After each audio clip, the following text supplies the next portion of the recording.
अस्सलाम वालेकुम नाजरीन। अशरफ आसमी एडवोकेट आपकी खिदमत में हाज़िर। नाजरीन इकराम, सुप्रीम कोर्ट के फुल कोर्ट बेंच ने supreme court practice and procedure case के खिलाफ तमाम दरखास्तें मुस्तरद करते हुए पार्लियामेंट की बालादस्ती तस्लीम कर ली और प्रैक्टिस एंड प्रोसीजर एक्ट को कानून के मुताबिक करार दे दिया। नाजरीन इकराम, सुप्रीम कोर्ट के इस फैसले से मुस्लिम लीग नून के कायद नवाज शरीफ को कोई फ़ायदा नहीं होगा। प्रैक्टिस एंड प्रोसीजर एक्ट के खिलाफ दरखास्तें 10-5 की रेशो से मुस्तरद की गई। चीफ जस्टिस ने कहा कि कानून का इतलाक माजी से नहीं होगा। फैसले के मुताबिक मास्टर ऑफ रोस्टर का तस्वर ख़त्म कर दिया। बेंच की तश्कील, मुकदमात मौखर करने और आज खुद नोटिस का सिर्फ चीफ जस्टिस का अख्तियार 3 रुकनी जजेस कमेटी को मुंतकिल हो गया।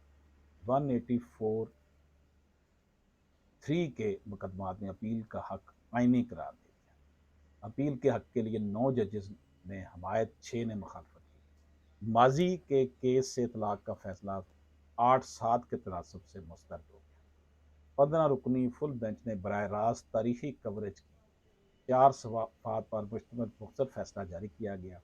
अटॉर्नी जनरल ने दलाइल मुकम्मल होने के बाद, जब उन्होंने अपने दलाइल मुकम्मल कर दिए, तो सुप्रीम कोर्ट के फुल कोर्ट ने प्रैक्टिस एंड प्रोसीजर एक्ट के खिलाफ दरख्वास्त पर फैसला महफूज किया था। फुल बेंच ने दरखास्तों पर 5 समातें की। लार्जर बेंच ने 13 अप्रैल को पहली समात में हुक्म इम्तना जारी कर दिया था। फैसले में कहा गया कि 10-5 के तनासर से supreme court practice and procedure act को बरकरार रखा जाता है। इख्तलाफी note justice Ijazul Ahsan, justice Munib Akhtar, justice Ayesha Malik, justice रज़ाया नकवी और जस्टिस शाहिद वहीद ने लिखा, जबकि बाकी जजेस ने एक्ट के हक में फैसला दिया और supreme court practice and procedure act के खिलाफ दरखास्तें मुस्तरद कर दी। सुप्रीम कोर्ट ने एक्ट के माजी से इतलाक की शिक जो है वो 8-7 से मुस्तरद कर दी, यानी कि इसका इतलाक अब से होगा, माजी से नहीं होगा। जिसके बाद supreme court practice and procedure act का इतलाक माजी से नहीं होगा। चीफ जस्टिस काजी फायजीसा, जस्टिस सरदार तारक और जस्टिस मंसूर समेत 7 जजों ने माजी से इतलाक की हमायत की। इसके अलावा फुल कोर्ट ने 9-6 के तनासब से अपील के हक की शिक को बरकरार रखा है। Justice Ijazul Ahsan, justice Munib Akhtar, justice Yahya Afridi, justice Ayesha Malik, justice Jamal Khan Mandokhail और जस्टिस शाहिद वहीद ने अपील के हक की मुखालफत की। आला अदलिया के फैसले के बाद supreme court practice and procedure act नाफज हो गया। समाअत जब शुरू हुई तो अटारनी जनरल ने रोस्टम पर आकर अपने दलाइल में कहा कि तहरीरी जवाब की बुनियाद पर दलाइल दूंगा। चीफ जस्टिस ने कहा कि आप ये कह रहे हैं कि आप सब बातें दोहराएंगे, नहीं हाईलाइट करेंगे। अटॉर्नी जनरल का 3 सवालात उठाए गए थे जिनका जवाब दूंगा। मैं आर्टिकल 191 और अदलिया की आज़ादी की बात करूंगा। आइन में कई जगहों पर सब्जेक्ट टू लॉ की इस्तेलाह आई है और प्राइवेसी का हक भी सब्जेक्ट टू लॉ रखा गया है। किस नोयत का कानून होगा ये नहीं बताया गया। अटॉर्नी जनरल ने कहा कि संगीन गिरफ्तारी के कानून और राइट टू इन्फॉर्मेशन एक्ट में कानून साजी का अख्तियार आइनी शिकों से लिया गया है। इन कवानीन में पार्लियामेंट ने फेडरल लेजिस्लेटिव लिस्ट पर इनसार नहीं किया था। जस्टिस इजाजुल हसन ने कहा कि असल सवाल ही अदलिया की आज़ादी का है। अटॉर्नी जनरल ने बताया कि कानून का एक हिस्सा एक्ट ऑफ पार्लियामेंट, दूसरा अदालती फैसले हैं। प्रैक्टिस एंड प्रोसीजर अदलिया की आज़ादी के खिलाफ नहीं है। इस नुक्ते पर तफसीली दलाइल पेश करूंगा। आर्टिकल 191 कानून साजी का अख्तियार देता है, पाबंदी नहीं लगाता। जस्टिस मियाँ मोहम्मद अली मजहर ने इस्तफसार किया कि आर्टिकल 191 में फिर subject to constitution and law क्यों है, ये फिर सिर्फ सब्जेक्ट टू कॉन्स्टिट्यूशन क्यों नहीं रखा गया। जस्टिस अतर मिनल्ला ने रिमार्क्स दिए कि अटॉर्नी जनरल साहब, आर्टिकल 191 में सिर्फ लॉ का लफ्ज़ नहीं, ये सब्जेक्ट टू लॉ लिखा है। जस्टिस मुनीब अख्तर ने रिमार्क्स दिए कि अमूमी हालात में सूबे वफाक से मुतलका मुँह पर कानून साजी नहीं कर सकते। मामला अगर सूबे के अवाम के हकूक़ और हाई कोर्ट का हो तो क्या होगा।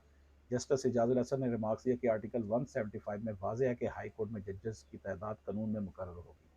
आर्टिकल 199 191 में कहीं नहीं लिखा गया कि कानून बनेगा और इसके तहत रूल्स बनेंगे। चीफ जस्टिस ने रिमार्क्स दिए कि ये क्यों नहीं कहते कि आइन साजों ने पार्लियामेंट या लॉ का लफ्ज़ दानिस्ता तौर पर इस्तेमाल किया है। पार्लियामान ने आइन को जानदार किताब के तौर पर बताया है कि जो वक्त पढ़ने पर इस्तेमाल हो सके। जस्टिस एजाजुल हसन ने रिमार्क्स दिए कि आइन साज ये भी कह सकते थे कि सुप्रीम कोर्ट अपने रूल्स तब तक बनाए जब तक कोई कानून साजी नहीं हो जाती। आइन साजों की नीयत से कहीं वाजे नहीं है कि कानून साजी से सुप्रीम कोर्ट रूल्स बदल सकते हैं। चीफ जस्टिस ने इस्तफसार किया कि आइन में कहाँ लिखा कि अदालती फैसले भी कानून होंगे। अदालती फैसलों की पाबंदी और इन पर अमल दरामद ज़रूरी है। जस्टिस एजाजुल हसन ने इस्तफसार किया कि क्या एग्जेक्टिव और पार्लियामान के रूल्स कानून का दर्जा रखते हैं। अटॉर्नी जनरल ने जवाब दिया कि अटॉर्नी जनरल एग्जेक्टिव और पार्लियामान के रूल्स कानून का दर्जा रखते हैं। जस्टिस अतर मिनल्ला ने रिमार्क्स दिए कि अगर पार्लियामान ये कानून बनाए कि जेल अपीलें दायर होते ही मुकर्रर होंगे तो ये सुप्रीम कोर्ट रूल से बाला होगा। जस्टिस जमाल मंदोखेल ने रिमार्क्स दिए कि आइन पर अमल दरामद के लिए ही रूल्स बनाने का अख्तियार सुप्रीम कोर्ट को दिया गया। अटॉर्नी जनरल ने दलाइल में कहा कि सुप्रीम कोर्ट रूल्स बनने के बाद एक्ट ऑफ पार्लियामेंट का रास्ता नहीं रोका जा सकता। जस्टिस मुजाहिर नकवी ने इस्तफसार किया कि अगर सुप्रीम कोर्ट को रूल्स बनाने की अथॉरिटी नहीं देनी थी तो आर्टिकल 191 का मकसद ही क्या है। जस्टिस याहिया अफरीदी ने सवाल किया कि कानून साजी का असल मकसद आर्टिकल 184(3) था, जो मसला था इसे ठीक करते पूरे सिस्टम को क्यों ऊपर नीचे कर दिया। सुप्रीम कोर्ट पूरा अदारा और टाइटैनिक है, एकदम कैसे इधर उधर इसे मोड़ा जा सकता है। गलतियां अगर अदालत से हुई हैं तो पार्लियामान अपनी तरफ भी देखे। जस्टिस याहिया अफरीदी ने कहा कि पार्लियामान ने तो एक मुतफरक दरखास्त तक के हवाले से कानून बना लिया। पार्लियामान को जो मसला था इसे हल करते और नताइज देकर फिर मजीद कानून साजी कर सकते थे। चीफ जस्टिस पाकिस्तान ने रिमार्क्स दिए कि मेरे ख्याल में पार्लियामान ने सुप्रीम कोर्ट की इज्जत की और रखी है। आज ही अगर हर चीज़ का जवाब दे देंगे तो कल को यही केसेस आ गए तो हम इन ऑब्जर्वेशन के पाबंद होंगे। जस्टिस जमाल मंदोखेल ने कहा कि अगर हम supreme court practice and procedure पर अमल नहीं करेंगे तो क्या अपने हल्फ की खिलाफ वर्जी करेंगे। चीफ जस्टिस ने रिमार्क्स दिए कि पार्लियामान अदालत की दुश्मन है, ना हमें अपना दुश्मन समझती है। सारी दुनिया एक दूसरे के साथ मिलकर चलती है तो हम भी चल सकते हैं। पार्लियामान से मनफी चीज़ें क्यों मनसूख की जाए। अदारों को ना लड़ाएं, मैं तो कहूँगा जियो और जीना दो। जस्टिस मंसूर अली शाह ने कहा कि मास्टर का लफ्ज़ स्कूल में हम सुनते थे। जस्टिस एजाजुल हसन ने रिमार्क किया कि मेरा एक सवाल कानून आईनी होने और दूसरा पार्लियामान के अख्तियार का था। प्रैक्टिस एंड प्रोसीजर एक्ट की शिक्के कैसे आइन से मुतसादम नहीं है। चीफ जस्टिस ने कहा कि एक्ट की शिक्कों को गैर आइनी साबित करने का बोझ दरखास्त गुजारों पर है।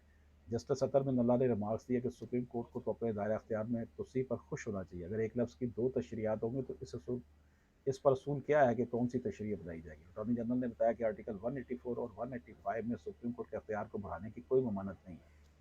चीफ जस्टिस ने मार्क्स दिए, अगर आप भी चाहते हैं कि बारीकियों में उलझाए रखा जाए, मोटी बात ना करें, मुल्क में आगे भी बढ़ना है, हम गलती करें तो कोई बताने की भी मजाल ना करे, दूसरा करे तो हम सरजनिश करें। आप अटॉर्नी जनरल बराए पाकिस्तान है, रुकन पार्लियामान नहीं जो इनका दफा करे। हुकूमत और पार्लियामान में फ़र्क होता है। लगता है आपको मेरा सवाल पसंद नहीं आया। चीफ जस्टिस काजी फाइज ने रिमार्क्स में कहा कि हम दूसरे आईनी इदारों के अख्तियार पर इतराज़ उठा रहे हैं। सुप्रीम कोर्ट खुद अख्तियार नहीं ना होने पर क्या कुछ नहीं कर चुकी, इस पर क्यों बात नहीं करते। एक बेंच ने फैसला किया, दूसरे बेंच ने से ख़त्म कर दिया। ये ना नज़रसानी का अख्तियार था, ना ही अपील का मामला। अगर सिर्फ दायरा अख्तियार का है तो इस केस में भी नज़रसानी दायर करें। मुल्क के साथ बहुत खिलवाड़ हो गया, अब नहीं होगा। जस्टिस शाहिद वहीद ने सवाल किया, क्या मौलवी तमीज़ुद्दीन से हदैबिया पेपर तक सुप्रीम कोर्ट को चार्जशीट करना चाहते हैं। चीफ जस्टिस ने रिमार्क दिया कि हमें तनकीद सुनने का हौसला होना चाहिए। कोई अपनी दलील बनाने के लिए हकायक बताना चाहता है तो उसे सुनना चाहिए। अटॉर्नी जनरल सिर्फ हमें आया दिखा रहे हैं। जस्टिस मुनीब अख्तर ने रिमार्क दिया कि अटॉर्नी जनरल ये कोई डिबेट सोसाइटी नहीं, ना हम आपसे लेक्चर सुनने बैठे हैं। अटॉर्नी जनरल ने बताया कि सुप्रीम कोर्ट के अख्तियार को पार्लियामेंट बढ़ा सकती है, कम नहीं कर सकती। जस्टिस याहिया अफरीदी ने इस्तफसार किया कि एक बार अगर सुप्रीम कोर्ट के अख्तियार को बढ़ा दिया जाए तो एक्ट को ख़त्म नहीं किया जा सकता। अटॉर्नी जनरल ने बताया कि आर्टिकल 184 या आर्टिकल 185 के दायरे को पार्लियामेंट बढ़ा सकता है। जस्टिस मोहम्मद अली मजहर ने इस्तफसार किया कि क्या सुप्रीम कोर्ट के अख्तियार को बढ़ाने की पार्लियामेंट पर कोई हदूद भी है या नहीं। अटॉर्नी जनरल ने बताया कि आर्टिकल 212 अदालतों से मुतल्लिक़ कानून साजी के लिए पार्लियामेंट की हद मुकर्रर करता है। जस्टिस एजाजुल हसन ने कहा कि आप ज़ाहिर तौर पर आपकी ने कहा कि ज़ाहिर तौर पर आपकी दलील मान लें तो पार्लियामेंट एक की बजाय कई अपीलों का हक दे सकता है। पार्लियामेंट ने एक अपील दी तो दूसरी और तीसरी अपील क्यों नहीं दे सकती। चीफ जस्टिस पाकिस्तान ने कहा अगर कल को ये हुआ तो अदालत देख लेगी। जिस पर एजाजुल हसन ने कहा कि मेरा ख्याल है इसका जवाब अटॉर्नी जनरल को देना चाहिए। चीफ जस्टिस ने कहा कि भुट्टो केस की मिसाल देना चाहूँगा। भुट्टो केस में सजा हुई नज़रसानी में इख्तलाफी राय देने वालों ने भी फैसले की हिमायत की। अगर अपील का हक होता तो शायद नतीजा कुछ और होता। नज़रसानी खारिज होने से अपील का हक खत्म नहीं होता। जस्टिस मुजाहिर नकवी ने कहा कि भुट्टो केस सुप्रीम कोर्ट ने अपील में सुना था, 184(3) में नहीं। जिस पर चीफ जस्टिस ने कहा कि जस्टिस मुजाहिर नकवी की बात से इतफाक करता हूँ। चीफ जस्टिस ने रिमार्क दिया कि जुल्फ़िकार अली भुट्टो केस में फैसला अक्सरियत से आया। नज़रसानी को मगर अकलियती बेंच मेंबरान ने भी मुस्तरद कर दिया। वजह यह थी कि इस वक्त नज़रसानी का दायरा अख्तियार ही कम था। मेरे ख्याल में ऐसी सूरत में अपील का रास्ता बंद नहीं हो जाता। दरख्वास्त गुजार के वकील और सुप्रीम कोर्ट के वकील के जवाब दलाइल और अटॉर्नी जनरल के दलाइल मुकम्मल होने के बाद सुप्रीम कोर्ट के फुल कोर्ट ने procedure and practice and procedure act के खिलाफ दरख्वास्त पर फैसला महफूज कर रही था, जिसे बाज़ार चीफ जस्टिस ने पढ़कर सुनाया और इसमें जनाब जो है वो प्रैक्टिस एंड प्रोसीजर एक्ट के खिलाफ जो दरखास्तें थी 5-10 से मुस्तरद हो गई। लेकिन इसमें यह है कि इस कानून का इतलाक रेट्रोस्पेक्टिव नहीं होगा, माजी से नहीं होगा। अशरफ आसमी एडवोकेट को इजाज़त दीजिए। अल्लाह हाफिज़।